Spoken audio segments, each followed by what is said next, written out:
காலத்தை அதை என்ன பண்ணிட்டு இருக்குங்க, அது டார்ச் லைட் மாதிரி அங்க இருட்டு வராதபடி என்ன பண்ணும், கிளியர் பண்ணிக்கிட்டே இருக்கும்.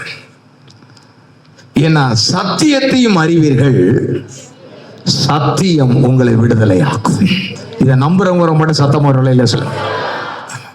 சேர்ந்து ஆதியாகம புஸ்தகம் 42வது அதிகாரத்துக்கு நேராக உங்க வேதத்தை திருப்பிக் கொள்ளுங்க. 45வது அதிகாரம் 26, 27, 28 இந்த 3 வசனத்தை பாருங்க. நான் வாசிக்கிறேன். யோசேப்பு உயிரோடு இருக்கிறான், அவன் எகிப்து தேசத்துக்கெல்லாம் அதிபதியாய் இருக்கிறான் என்று அவனுக்கு அறிவித்தார்கள். அவன் இருதயம் மூர்ச்சை அடைந்தது, அவன் அவர்களை நம்பவில்லை.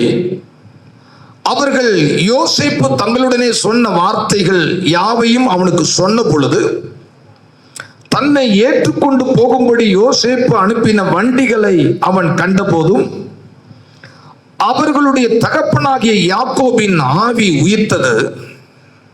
அப்பொழுது இஸ்ரவேல், என் குமாரனாகிய யோசேப்பு இன்னும் உயிரோடு இருக்கிறானே, இது போதும், நான் மரணம் அடையும் முன்னே போய் அவனை பார்ப்பேன்.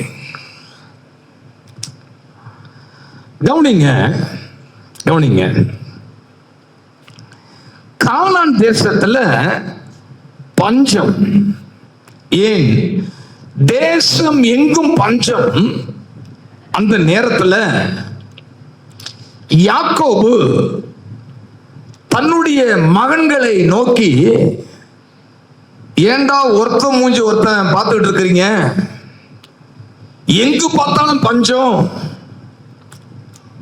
ஆனா எகிப்துல தானியம் இருக்குன்னு கேள்விப்படுறேன். நம்ம சாகாதபடி நம்மளும் நம்முடைய மிருக ஜீவனையும் காப்பாற்றிக் கொள்ள என்ன செய்யுங்க, எகிப்துக்கு போய் தானியத்தை வாங்கிட்டு வாங்கன்னு அனுப்புகிறார். இதான் மேட்டர். போயிட்டு வந்தவங்க பல வருஷமா இவனுக்குள்ள இருந்த துக்கம், பல வருஷமா இவனுக்குள்ள இருந்த வேதனை, இதெல்லாம் கலைந்து போகும்படியான ஒரு செய்தியை சொல்றாங்க. அது என்ன செய்தி? யோசேப்பு உயிரோடு கூட இருக்கிறார் என்கிற செய்தி. கொஞ்சம் கவனிச்சுட்டே வாங்க.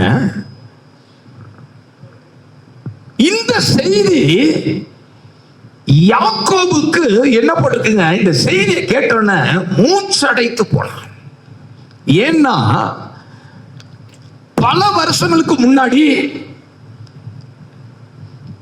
தன்னுடைய மகனாகி இந்த யோசேப்பை கூப்பிட்டு, அப்பா உன்னுடைய சகோதரர்களை போய் விசாரிச்சுட்டு வான்னு அனுப்பும் பொழுது அவங்க வந்து எதை கொடுத்தாங்க, ஒரு ட்ரெஸ் கொடுத்தாங்க.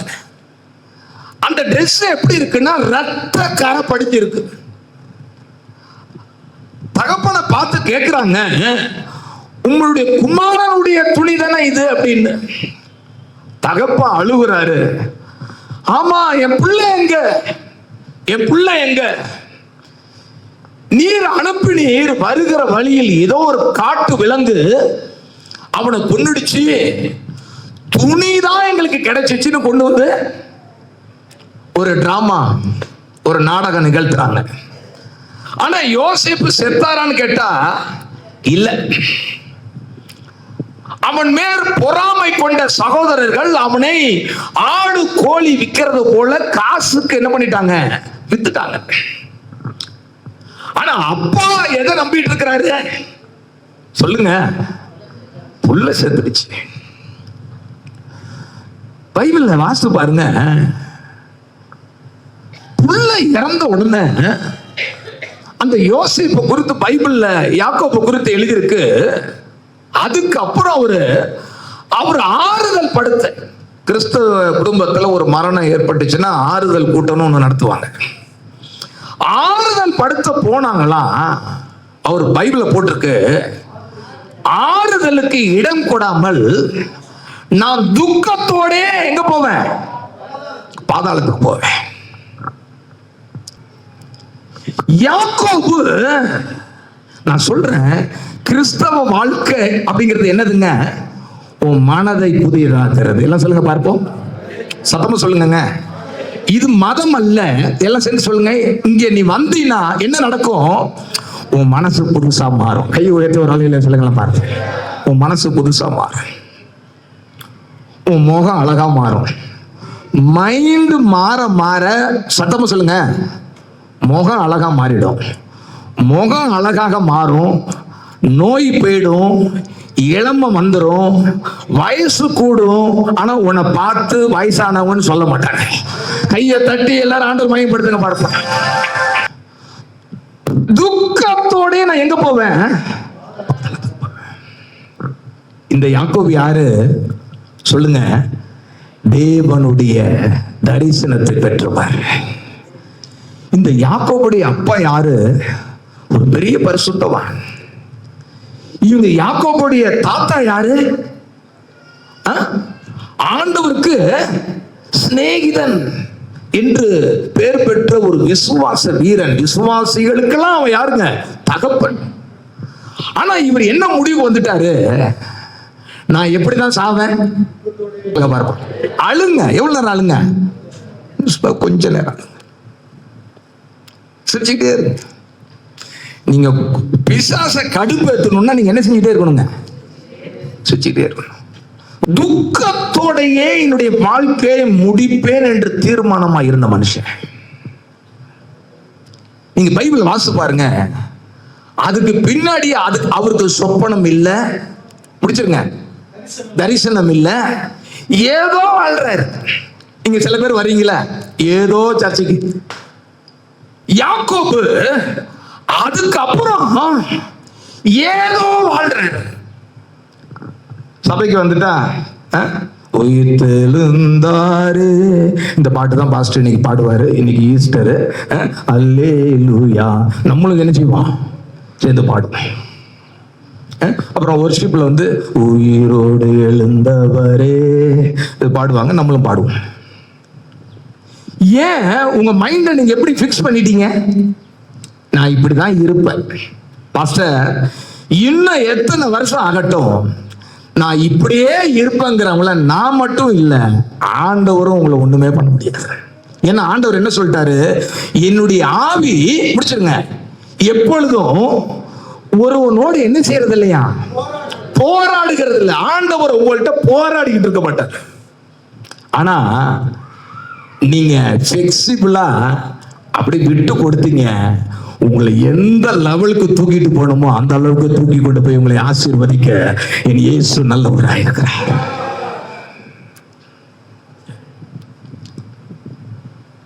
இப்ப பல வருஷமா துக்கத்தோட இருந்த யாக்கோபுக்கு ஒரு நற்செய்தி வருகிறது. உன் பிள்ளை யோசேப்பு எப்படி இருக்கிறாருங்க? சத்தம், எல்லாம் சத்தமா சொல்லுங்க பார்ப்போம். சத்தமா சொல்லுங்க பார்ப்போம். சத்தமா சொல்லுங்க பார்ப்போம். சொல்லுங்க, இப்ப சொல்லுங்க, இயேசு உயிரோடு கூட இருக்கிறார். சொல்லுங்க, இயேசு உயிரோடு கூட இருக்கிறார். இயேசு உயிரோடு கூட இருக்கிறார். எனக்கு பிடிச்சது வார்த்தை, இன்னைக்கு செய்தியினுடைய தலைப்பு அது போதும். ஒரு பெரிய கட்டுரை மாதிரி வந்து சொல்றாங்க, உன் பிள்ளை உயிரோடு இருக்கிறது மட்டுமல்ல, உன் பிள்ளை எப்படி இருக்கிறாரு? எகிப்து தேசத்துக்கே அவர் எப்படி இருக்கிறாரு? அதிபதியா இருக்கிறாரு. நம்பர் 1. நம்பர் 2 சொல்றாங்க, யோசேப்பு சொன்ன வார்த்தையெல்லாம் சொல்றாங்க, போய் சொல்லு அப்பாட்ட, நான் அதிபதியா இருக்கிறேன்னு சொல்லு. எகிப்தின் மகிமை எல்லாம் என்கிட்ட இருக்குன்னு சொல்லு. திரளான ஆஸ்திகளுக்கு சொந்தக்காரனா இருக்கிறேன்னு சொல்லு. வறுமையில நீங்க சாக வேண்டாம், உங்களை பராமரிப்பேன்னு என்ன செய்ய சொல்லு. ஆனா யாக்கோபுக்கு அந்த கட்டுரை மேலெல்லாம் இஷ்டம் இல்லை. சொல்லுங்க பார்ப்போம், எது மேல இஷ்டம் இல்லை? மகிமை, ஐஸ்வர்யம், அதிபதி, அதெல்லாம் இஷ்டம் இல்லை. அவர் எதுல இஷ்டப்பட்டார்னா, யோசேப்பு உயிரோடு இருக்கிறான்லையா, அது போதும். கையை உயர்த்தி ஒரு நாள் சொல்ல பார்ப்பான். இங்க இருக்கிற ஒவ்வொருத்தருடைய வாழ்க்கையிலையும் இது கிடைச்சா போதும், இது வந்துட்டா போதும், இந்த பிரச்சனை மாறிட்டா போதும், இந்த சுகம் எனக்கு கிடைச்சிட்டா போதும் அப்படின்னு எல்லாருக்குள்ளயும் இருக்கு. ஆனா அந்த யாக்கோபு முற்றிலும் மாறுபட்டார். அதிபதியா எனக்கு அதை பத்தி பிரச்சனை இல்லை, மகிமையா எனக்கு அதை பத்தி பிரச்சனை இல்லை, ஐஸ்வர்யமா எனக்கு அது தேவையில்லை, என் புள்ள செத்துட்டான் செத்துட்டான் செத்துட்டான்னு நினைச்சு இத்தனை வருஷம் நான் துக்கத்தோடையே நான் வாழ்ந்துட்டேன். என் புள்ள உசுரோடு இருக்கிறாங்கிற அந்த செய்தி வந்தோடனே இப்ப அவரு என்ன சொல்றாரு, அது போதையா, அது போதையா. இயேசு உயிரோடு இருக்கிறாருன்னு தெரியுமான்னு கேட்டா நல்லா தெரியும். காலையிலே என்னுடைய வாட்ஸ்அப்புக்கு ஈஸ்டர் வாழ்த்து சொன்னது யாருன்னு பாத்தீங்கன்னா என்னுடைய இந்த நண்பர்கள். அப்ப அவங்களுக்கு என்ன தெரியுது, சத்தமா பேசணும், உங்களை விட அவங்களுக்கு தெரியுது. இயேசு மட்டும் உயிரோடு இல்லைன்னா உலகம் முழுவதும் வெறும் 120 பேரோட ஆரம்பிக்கப்பட்ட கிறிஸ்தவம் இத்தனை கோடிகளை தாண்டி இருக்க முடியாது. கையை தட்டி ஆண்டு மயப்படுத்துங்க. இது ஒரு கற்பனை அல்ல, அவர் உயிரோடு இருக்கிறதுனால தான். ஏன்னா எத்தனையோ அரசாங்கம் எழும்பி இந்த கிறிஸ்தவர்களை அழிக்க அன்னைக்கும் இன்னைக்கும் செயல்பட்டு கொண்டே இருக்கிறார்கள். எந்த அளவுக்கு ஒடுக்கினார்களோ அந்த அளவுக்கு கிறிஸ்தவம் பெருகிக் கொண்டிருக்கிறது. கையை தட்டி ஆண்டவரை மகிமைப்படுத்துவோம். இதற்கு காரணம், இதுக்கு பின்னாடி இயேசு உயிரோடு.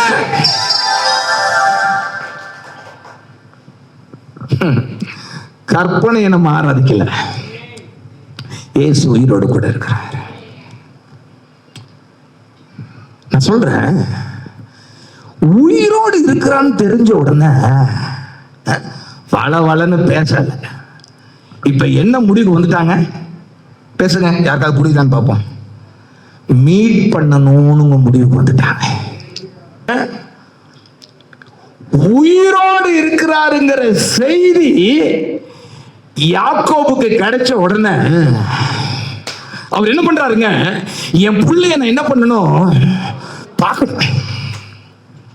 கொஞ்சம் கவனிங்க, இவரும் பார்க்கணும் முடிவு பண்ணிட்டாரு. யாரும் முடிவு பண்ணிட்டா, யோசேப்பு முடிவு பண்ணிட்டாரு.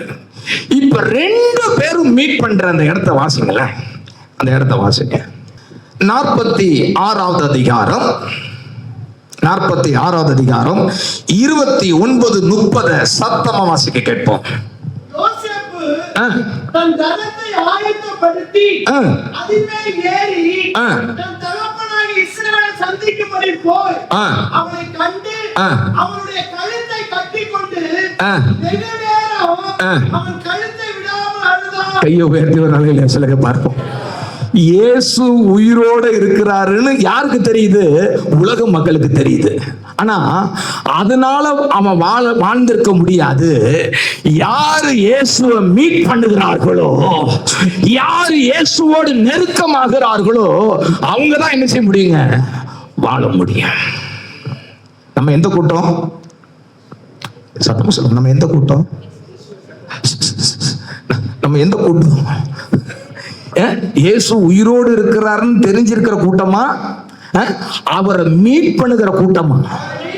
அத சொல்லுங்க, சத்தமா சொல்லுங்க பார்ப்போம். நம்ம என்ன கூட்டம், மீட் பண்ற கூட்டம். அதனாலதான் இன்னைக்கு கூடி என்ன செய்யறோம், அவரை ஆராதிக்கிறோம். கையை உயர்த்தி ஒரு அலையில சொல்லுங்க பார்த்து. அல்லேலூயா. உலகத்தாருக்கு தெரியுது. உங்களுக்கு எத்தனையோ பேர் இன்னைக்கு மெசேஜ் பண்ணிருப்பாங்க, ஈஸ்டர் வாழ்த்துக்கள்னு. ஆமா, அந்த இயேசு கிறிஸ்துட்ட இருந்து அவன் ஒண்ணுமே பெற முடியாது. ஆனா நீங்களும் நானும் எத்தனை 1 2 நீங்க அதுக்கப்புறம் நான் தொடர்ந்து நான் நிறைய சொல்ல போறேன். 2 பேரும் கழுத்தை கட்டி கொண்டு நின்றாங்களா, வெகு நேரம் அழுதாங்க. இப்பதான் ரொம்ப முக்கியமான செய்தி. அடுத்த வசனம் என்ன சொல்லுது, வாசிப்பா. அப்பொழுது இஸ்ரவேல் யோசேப்பை பார்த்து, நீ இன்னும் உயிரோடு இருக்கிறாயே, நான் உன் முகத்தை கண்டேன். எனக்கு ஆ, இப்போது மரணம் வந்தாலும் வரட்டும் என்றான். இது யாக்கோபு பாருங்க, எப்போதும் அவர் வாயிலிருந்து என்ன வார்த்தை வரும்? செத்துடுறேன். அவர் வாயிலிருந்து என்ன வார்த்தை வருதுங்க? எப்ப மகிமன்னு சொல்லி அனுப்பிச்ச, அதெல்லாம் எனக்கு வேண்டாம். செல்வன்னு சொல்லி அனுப்பிச்ச, அதுவும் எனக்கு வேண்டாம். பெரிய அதிபதின்னு சொன்ன, அது என்னமோ எனக்கு புரியல. ஆனா நீ உயிரோடு இருக்கிறங்கிற அந்த செய்தி வந்து உன்னை நான் பார்த்துட்டேன் பாரு, இதுக்கப்புறம் நான் வாழ விரும்பல, நான் சாகுறேன். இன்னைக்கு ஒரு 3 காரியத்தை சொல்ல போறேன். உன்னை பார்த்தா போதும், நீ உயிரோடு இருக்கிறங்கிற செய்தி கேட்டு உன்னை நான் பார்த்துட்டேன். இப்ப எனக்கு மரணம் வந்தாலும் வரட்டும்னு சொன்ன இந்த மனுஷன் அதுக்கப்புறம் எத்தனை வருஷம் உயிரோடு இருந்திருக்கிறாருன்னு பாத்தீங்கன்னா, இதான் ஃபர்ஸ்ட் பாயிண்டா நான் பேச போறேன். எடுத்து வாசிங்க பார்ப்போம். ஆதியாகமம் 47வது அதிகாரம் 28 வாசிப்போம். யாக்கோபு எகிப்து தேசத்திலே 17 வருஷம் உயிரோடு இருந்தான். 17 வருஷம் உயிரோடு இருந்தான். யாக்கோபுடைய ஆயுசு நாட்கள் 147 வருஷம். கையை தட்டி ஆண்டவர் மையப்படுத்துங்க. இவருடைய ஆசை எனக்கு சாவு வரட்டும். ஆனா பைபிள் சொல்லுது அதுக்கப்புறம் எத்தனை வருஷம் உயிரோடு இருந்தாரா? சொல்லுங்க. எத்தனை வருஷம் இருந்தார் உயிரோடு இருந்தாரு? 17 வருஷம். ஆண்டவர் பாருங்க, திருப்பி அந்த வசனத்தை சொல்றேன். அவர் நினைப்பதற்கும், பிடிச்சிருங்க, சொல்லுங்க, திரும்ப சொல்லுங்க. நினைப்பதற்கும் வேண்டிக் கொள்வதற்கும் மிகவும் அதிகமாய் உனக்கு செய்கிறவர். பக்கத்துல உங்களை பார்த்து சொல்லிடுங்களேன், கையை பிடிச்சி சொல்லிடுங்களேன். நினைப்பதற்கும், என்ன பார்க்காதீங்க ஐயா, நினைப்பதற்கும் வேண்டிக் கொள்வதற்கும் மிகவும் அதிகமாய் உனக்கு செய்கிறவர் தான் இயேசு கிறிஸ்து. சொல்லுங்க, இயேசு கிறிஸ்து. ஹல்லேலூயா. படுவோமா? மரணமே கூரெங்கே, பாதாளமும் ஜெயமெங்கே, மரணமே கூரெங்கே,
எலியான் ஒரு ஆள் இருந்தாரு.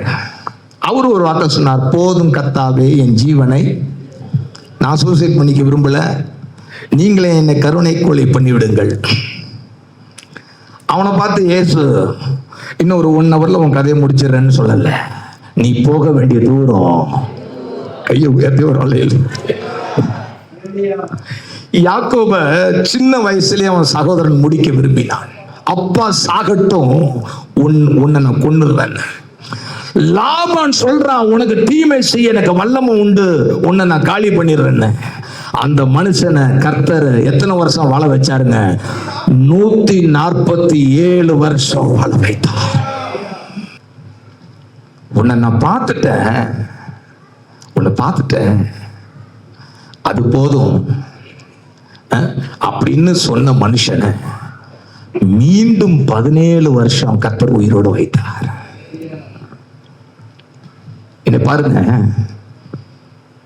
இன்னைக்கு நமக்கு நிறைய பேருக்கு நீங்களும் நானும் அந்த இடத்துல இருந்திருந்தோம்னா, அட யோசேப்பு நௌரியா என்ன சொன்ன, எகிப்தில் நீ அதிபதியா இருக்கிறியா, அது போதும். எகிப்தின் செல்வங்கள்லாம் ஓண்ட இருக்கா, அது போதும். அப்புறம் என்ன, எகிப்தின் மகிமை எல்லாம் ஓண்ட இருக்கா, யோசேப்பு நீ தள்ளியா, அது போதும் இருப்போம். ஆனா யாக்கோபு, எனக்கு மகிமையும் வேண்டாம், ஐஸ்வர்யமும் வேண்டாம், அதிபதியும் வேண்டாம், என் புள்ள நீ உயிரோடு இருக்கிறிய அது போதும்னதுக்கு எல்லாம் கிடைத்தது. இயேசுவை தள்ளிட்டு நீங்களும் நானும் எதையும் அனுபவிக்க முடியாது. ஒத்துக்கிறவங்க மட்டும் ஒரு அலையில சொல்லுங்களேன், சொல்லுங்க சத்தமா. இயேசுவை தள்ளிட்டு, இயேசு வேண்டாம்னு சொல்லிட்டு அவருடைய ஆசீர்வாதங்களை பைபிள்ல பாருங்க. கெட்ட குமாரன் ஒருத்தர் இருந்தான், அவன் போயிட்டு திரும்பி வரான். அவனுக்கு பாருங்க, எனக்கு அப்பா வேண்டாம், எனக்கு அப்பா வேண்டாம். ரைட், பெற்றதெல்லாம் நீதான், எல்லாம் கரெக்டு தான். ஆனா எனக்கு ஐஸ்வர்யத்தின் மேல ஆசை வந்துருச்சு, நானும் பணக்காரன் ஆகணும்னு ஆசை வந்துருச்சு, அதனால அப்பா நீங்க வேணாம், உங்க சொத்து தான் வேணும் அப்படின்ட்டு. ஆனா அதே வீட்டுல எனக்கு சொத்துலாம் பெருசா வேண்டாம், எனக்கு அப்பா போதும், எனக்கு அப்பா வேணும், அப்பாவுடைய பாசம் வேணும், அந்த அப்பாவை டெய்லி பார்த்துட்டே இருக்கணும், அந்த அப்பா கூட கொஞ்ச நேரம் உட்காந்து பேசணும், அந்த அப்பா கூட பல மணி நேரம் செலவு பண்ணணும்னு அதே வீட்டுல ஒருத்தன் இருந்தான் பாருங்க. அவன் இப்ப என்ன நினைக்கிறான், எங்கேயோ போயிட்டு அலங்கோலமா வந்தவனுக்கு இத்தனை பிரம்மாண்டமான வரவேற்பு கொண்டாட்டம் இருக்கு, என்ன யாரும் கண்டுக்கலைங்கும் போது அப்பா சொல்றாரு, நீ எப்போது என்னோடு இருக்கிற, என்னுடையது எல்லாம் உன்னுடையது. அல்லேலூயா. ரெண்டாவது, நான் வேகமா போறேன். ரெண்டாவது, முதல்ல யோசேப்ப பார்த்தா போதும் அப்படின்னு, நீ உயிரோடு இருக்கிறியே அது போதும் அப்படிங்கிற மனுஷனுக்கு ஆண்டவர் முதல்ல கொடுத்த ஆசீர்வாதம் என்னங்க, ஆயுசு நாட்களை கூட்டி கொடுத்தார். பக்கத்துல உள்ள கையை பிடிச்சு சொல்லுங்க பார்ப்போம், இயேசு உங்கள் ஆண்டவரா இருக்கிறதுனால நீ தீர்க்க ஆயுசா நீங்க இருப்பன்னு வாழ்த்துங்க. ஹல்லேலூயா. சொல்லுங்க சொல்லுங்க, ஹல்லேலூயா. நல்ல இது அற்புதமான நேரம் இது. நீ தீர்க்க ஆயுசா இருப்ப. இந்த பூமியில் இருக்கிற எல்லா தீங்குக்கும் கர்த்தர் உன்னை விலக்கி காப்பார். மனுஷிக வல்லமைக்கு, பிசாசுடைய வல்லமைக்கு, விபத்து நாச மோசங்களுக்கு நீ விலக்கி பாதுகாக்கப்பட்டு பேரும் புகழோட நீ ஆசீர்வாதமா இருப்ப. உன் சந்ததியிலேயே நீதான் தீர்க்க ஆயுசா இருந்து மரிப்ப. கையை தட்டி ஆண்டவர் மயப்படுத்துங்க. ஒத்துக்கிறவங்க மட்டும் ஒரு அலையில சொல்லுங்க பாருங்க.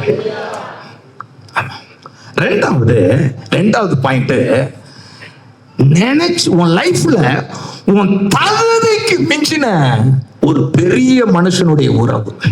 அது என்னதுங்க? யாக்கோபு பாருங்க. யாக்கோபு யாரு? பார்வோன் யாரு? பார்வோன் யாருங்க? தேசத்துக்கு ராஜா. ராஜா ராஜா யாக்கோபுடைய துவக்கம், அவருடைய அப்பா அம்மா எல்லாம் பெரிய பணக்காரரா இருந்தாலும் எங்க ஆரம்பிச்ச துவக்கம்?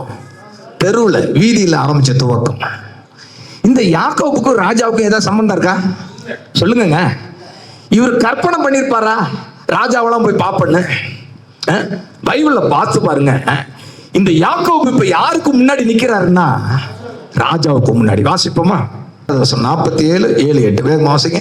பின்பு யோசேப்பு தன் தகப்பனாகிய யாக்கோபை அழைத்து கொண்டு வந்து அவனை பார்வோனுக்கு முன்பாக நிறுத்தினான். யாருக்கு முன்னாடி நிக்கிறாரு? எல்லாம் சத்தமா பேசணும். யாருக்கு முன்னாடி நிக்கிறாரு? ராஜாவுக்கு. இப்ப வாழ்த்துங்க, பக்கத்துல கையை பிடிச்சி உன் லைஃப்ல உன் தகுதிக்கு மிஞ்சின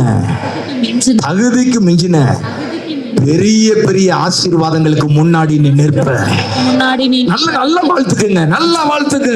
இயேசுவின் நாமத்தினாலே இந்த ஊழியத்தின் மேல அப்படிப்பட்ட அனாயிட்டிங், அப்படிப்பட்ட அபிஷேகம் இறங்குவதாக. உன் தகுதிக்கு மிஞ்சின மேன்மையான ஆசீர்வாதங்கள் உன் வாழ்க்கையில நீ சந்திப்ப. அலையில சொல்லுங்க பார்ப்போம், சத்தமா சொல்லுங்க பார்ப்போம், நல்ல பக்கத்துல கை கொலிக்க சொல்லுங்க பார்ப்போம். உன் தகுதிக்கு மிஞ்சின பெரிய பெரிய ஆசீர்வாதங்களுக்கு முன்பதாக நீங்க நிற்பீங்க. வாசிப்பா பார்வோனுக்கு முன்பாக நிறுத்தினான். யாக்கோபு பார்வோனை ஆசீர்வதித்தான். யாரு? இருங்க யார் ஆசீர்வதிக்கிறா? ராஜா தான் யார் ஆசீர்வதிக்கணும்? சோறு இல்லாம தண்ணி இல்லாம சாகுன்னு சொல்லிட்டு வந்த நீ நல்லா இருப்பன்னு யார் சொல்லணும்? பார்வோன் சொல்லணும். ஆனா பைபிள்ல என்ன போட்டிருக்கு? யாக்கோபு பார்வோனை ஆசீர்வதித்தான். சோத்துக்கு வழி இல்லாம கஞ்சிக்கு வழி இல்லாம தான் இங்க வந்தேன். ஆனா நான் யார் தெரியுமா? கையை உயர்த்தி சத்தமா ஒரு அல்லேலூயா சொல்லு. சத்தமா யாக்கோபு யார் ஆசீர்வதிக்கிறாருங்க? பார்வோன். மற்றவருடைய ஆசீர்வாதத்துல நீ இல்ல, உன் ஆசீர்வாதத்துல மற்றவங்க வாழும்படியான நாள் வெகு சீக்கிரம் இருக்கு. நம்புறவங்க மட்டும் 49:1 யாக்கோபு தன் குமாரரை அழைத்து நீங்கள் கூடி வாருங்கள். இப்ப இவர் யார மாறிட்டார்னா தீர்க்கதரிசியை போல மாறிட்டார். கடைசி நாட்களில் உங்களுக்கு நேரிடும் காரியத்தை நான் அறிவிப்பேன். இந்த யாக்கோபு ஒரு நேரத்தில் என்ன தெரியுமா சொன்னாரு? அடிக்கடி சாவுபரம் சொல்லிட்டு இருந்தவர் ஒரு இடத்துல இவங்களுடைய பையன் எல்லாம் போய் பட்டணத்துக்குள்ள புகுந்து நிறைய ஆம்பளைங்களை வெட்டி போட்டு வந்துட்டாங்க. அப்போ ஒரு வார்த்தை சொல்றாரு, நான் சின்ன ஜனக்கூட்டமா இருக்கிறேன், அவங்க எல்லாம் வந்து என்னை என்ன செஞ்சிருவாங்க? கொன்னுடுவாங்க, என் லைஃபே முடிஞ்சிச்சுன்னு சொன்ன அந்த மனுஷன் சொல்றாரு, எப்பா எல்லாம் என்கிட்ட வாங்கப்பா, கடைசி நாள்ல உங்களுக்கு என்ன நேரிடுங்கிறத நான் அறிவிப்பேன். கையை உயர்த்தி ஒரு ஆளு சத்தமா ஒரு அலையில சொல்லுங்களேன். சொல்லுங்க பார்ப்போம். என் குடும்பத்துக்கு நான் ஒரு தீர்க்கதரிசியா இருப்பேன்னு சொல்லுங்க பார்ப்போம். என் குடும்பத்தில் நடக்க போகிற காரியத்தை நான் சொல்லுவேன்னு சத்தமா அலையில சொல்லுங்க பார்ப்போம். சத்தமா சொல்லுங்க பார்ப்போம். நாங்க எப்படி துக்கத்தோட பாதாளத்துக்குள்ள இறங்குவேன்னு சொன்ன இந்த மனுஷனுடைய வாழ்க்கை எப்படி எல்லாம் மாறுது பாருங்க. ஒரு கிறிஸ்தவ குடும்பத்துல நடக்க கூடாத அத்தனையும் யாக்கோபுடைய வாழ்க்கையில் நடந்துச்சு. தீனால் கற்பழிக்கப்பட்டால், அவருடைய பிள்ளைகள் கொலைகாரர்களாய் மாறினார்கள், யாக்கோபு ஏமாற்றப்பட்டார், நிறைய சொல்லிக்கிட்டே போகலாம். ஆனா இயேசுவின் நாமத்துல சொல்றேன், நிறைய அசம்பாவிதங்கள் வந்தது உண்மைதான். ஆனா இந்த யாக்கோபு விசுவாசத்தை விட்டு விலகவே இல்லை. கையை உயர்த்தி ஒரு அலையில சொல்லுங்க பாருங்க. என்ன வந்தாலும் நம்புவே என் நேசர் இயேசுவை.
நாங்க என்ன நடந்தாலும் இயேசு நீங்க விடாம இருப்பீங்கன்னா உங்க முடிவு மகிமையா தான் இருக்கும்.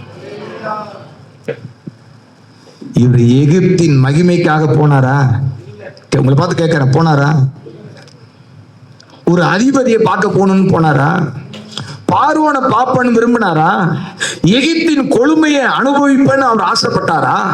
என் பிள்ளை உயிரோடு இருக்கிற அது போதும். யாரெல்லாம் இயேசு எனக்கு போதும்னு அவரை பிடித்துக் கொள்ளுகிறீங்களோ எல்லாவற்றையும் நீங்க அனுபவிப்பீங்க. எல்லா ஆசீர்வாதத்தையும் நான் சொல்றேன். யார்கிட்ட வேணாலும் கோச்சிக்குங்க, யார்கிட்ட கோச்சிக்காதீங்க. அல்லேலூயா. அவர்கிட்ட கோச்சிக்காதீங்க.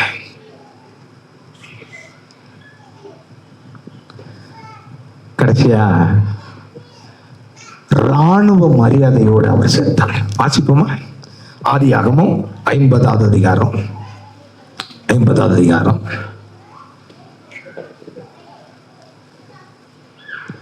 6வது வசனத்தில் வாசிப்போம். அதற்கு பார்வோன், உன் தகப்பன் உனக்கு ஆணை விடுவித்தபடியே நீ போய் அவரை அடக்கம் பண்ணி வா என்றான். அப்படியே யோசேப்பு தன் தகப்பனை அடக்கம் பண்ண போனான். பார்வோனுடைய அரண்மனையில் இருந்த, நல்ல கவனிங்க, பார்வோனுடைய அரண்மனையில் இருந்த பெரியவர்களாகிய சகல உத்தியோகஸ்தர்களும்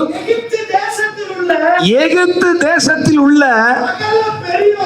சகல பெரியோரும் யாவரும்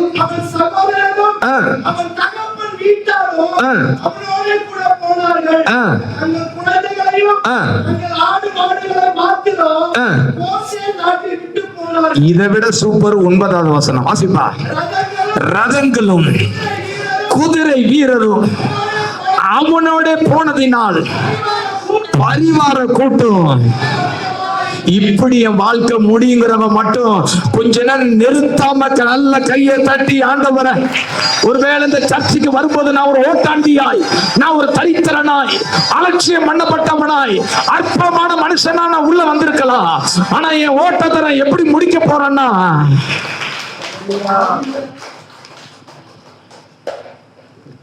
எத்தனை பேருங்க விசுவாசிக்கிறீங்க?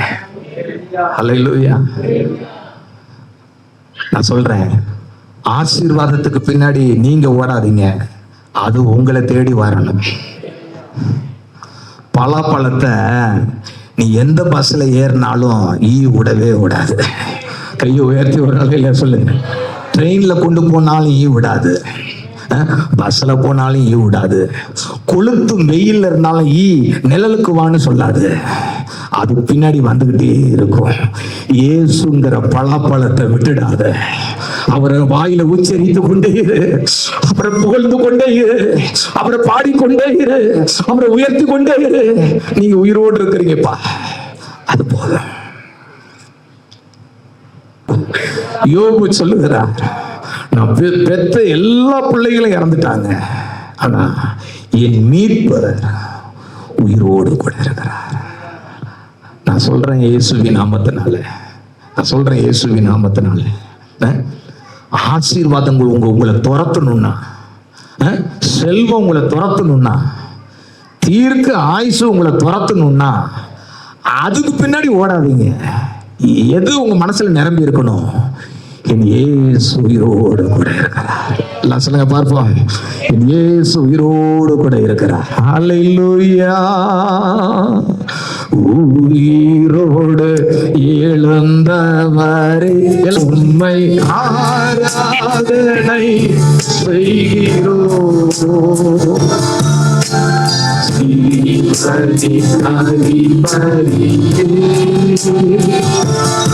உம்மை ஆராதனை செய்கிறோம். உயிரோடு எழுந்தவரே உம்மை ஆராதனை செய்கிறோம். ஜீவனி அதிபதியே உம்மை ஆராதனை செய்கிறோம். அல்லேலூயா. Jesus. நன்றி அப்பா, நன்றி அப்பா.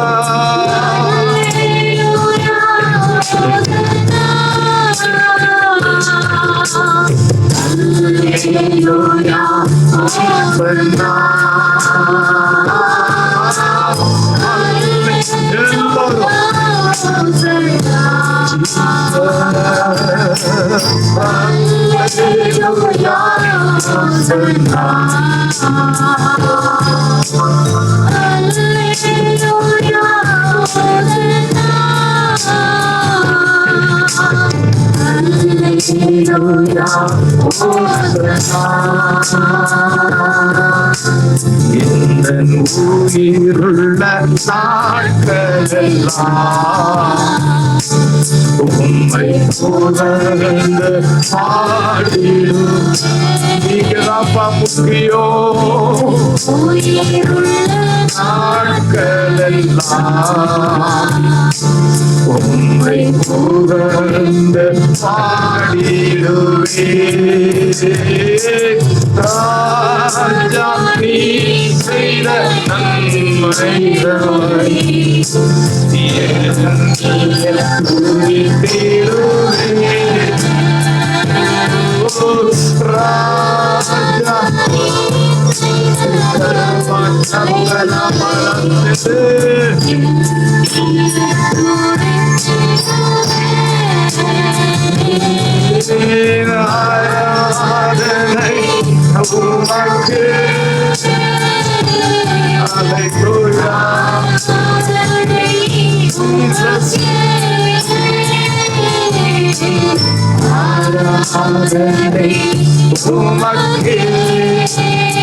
உயிர்த்தெழுந்த வல்லமை பாயட்டும், உயிர்த்தெழுந்த வல்லமை பாயட்டும், உயிர்த்தெழுந்த வல்லமை பாயட்டும்,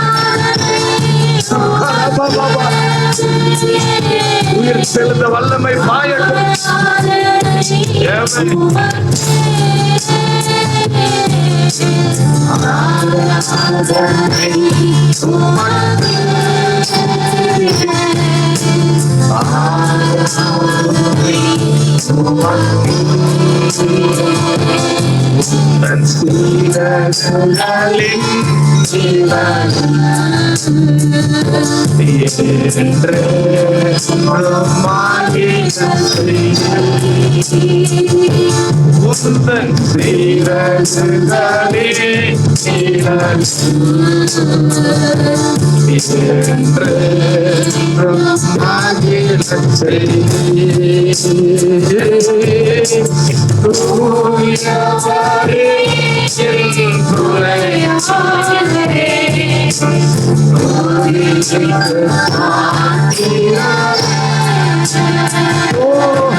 Yesu Bwana, Yesu Bwana, Yesu Bwana. Hallelujah.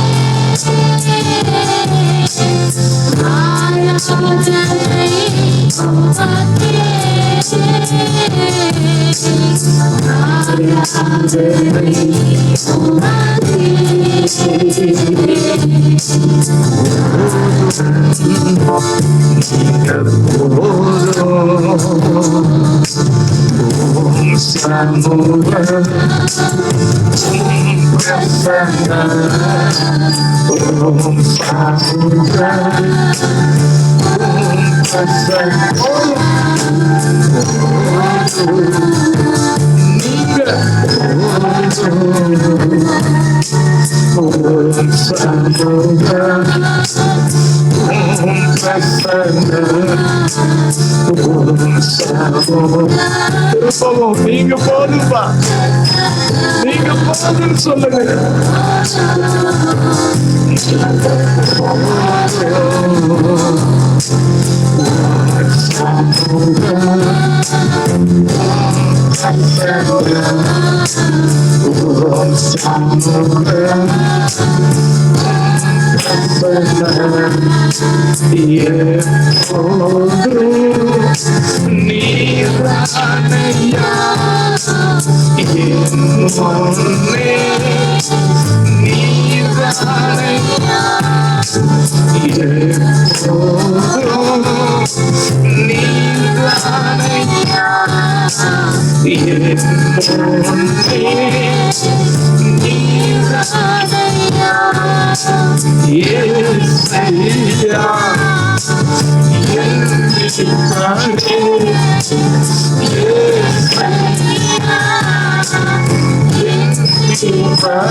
கடைசி அப்படி ஞாபகப்படுத்தி முடிக்கிறேன். உங்களை பார்த்து கேட்கிறேன், யாக்கோபு தீர்க்காயுச கேட்டாரா? கேட்கல. சாகவே விரும்பினார். சாகவே விரும்பின மனுஷனுக்கு 147 வருஷம் ஆண்டவர் உயிரோடு வைத்தார். ராஜாவை பார்க்கணும்னு யாக்கோபு விரும்பினாரா? விரும்பல. இது தகுதிக்கு மேலானது. கர்த்தர் அதை சந்திக்க வைத்தார். மூன்றாவது, ஒரு தீர்க்கதரிசியை போல மரண நேரத்துல மாறி கடைசி நாட்களில் நேரிடுகிறத உங்களுக்கு அறிவிப்பன்னு ஒரு தீர்க்கதரிசியை போல மாற்றினார். நாலாவது, எப்படி மரிச்சாருங்க? சொல்லுங்க, எப்படி மரிச்சாரு? ராணுவ மரியாதையோட. இது எதையுமே அவர் என்ன செய்யல, கேட்கல. இது வேணும்னு அவர் ஜெபம் பண்ணல. மனசுல கூட ஆசை இருந்ததில்லை. இதெல்லாம் அவருக்கு தந்திருப்பாருன்னா உங்களுக்கும் அதை தருவாருங்கிறதா இன்னைக்கு செய்தி. இன்னைக்கு அதான் செய்தி உங்களுக்கு. நான் இப்படி சொல்றேன், தானியம் வாங்கிட்டு வாங்கன்னு உனக்கு ஒரு ஆச்சரியமான செய்தி. தானியம் கொண்டுட்டு வாங்கன்னு சொன்ன உனக்கு ஒரு ஆச்சரியமான செய்தி. யோசேப்பு உயிரோடு இருக்கிறாங்க. ஏன்? இந்த ஏப்ரல் மாதம் ஒரு ஆச்சரியமான செய்தி உன் குடும்பத்தில் நடப்பதா? இந்த ஏப்ரல் மாதம் பல வருஷமா, பல மாசமா நீ எதை நினைச்சு துக்கித்து வேதனைப்பட்டு அழுது கொண்டு இனிலாம் இதெல்லாம் நடக்க வாய்ப்பே இல்லைன்னு கூட நீ முடிவுக்கு வந்திருக்கலாம். இந்த ஏப்ரல் மாதம் ஒரு ஆச்சரியமான, உன்னை குதூகலப்படுத்தக்கூடிய, உன் ஆவியை உயிர்ப்பிக்கக்கூடிய, நீ மூச்சடைத்து போகத்தக்கதாக ஒரு நற்செய்தியை கர்த்தர் உனக்கு கட்டளையிடுவாராக. அநேக நல்ல காரியங்கள் உங்க வாழ்க்கையில நடந்து, வசனம் சொல்லுது, எவர்களை முன்குறித்தாரோ அவர்களை அழைத்திருக்கிறார், எவர்களை அழைத்தாரோ அவர்களை நீதிமான்களாக்கி இருக்கிறார், எவர்களை நீதிமான்களா இருக்கிறாரோ அவரை மகிமைப்படுத்தி இருக்கிறார். இந்த வசனம் அப்படியே யாருடைய வாழ்க்கையில நடந்து முடிஞ்சிச்சு? யாக்கோபுடைய வாழ்க்கையில. பக்கத்துல படிச்ச உங்களுக்கு அது நடக்கும்.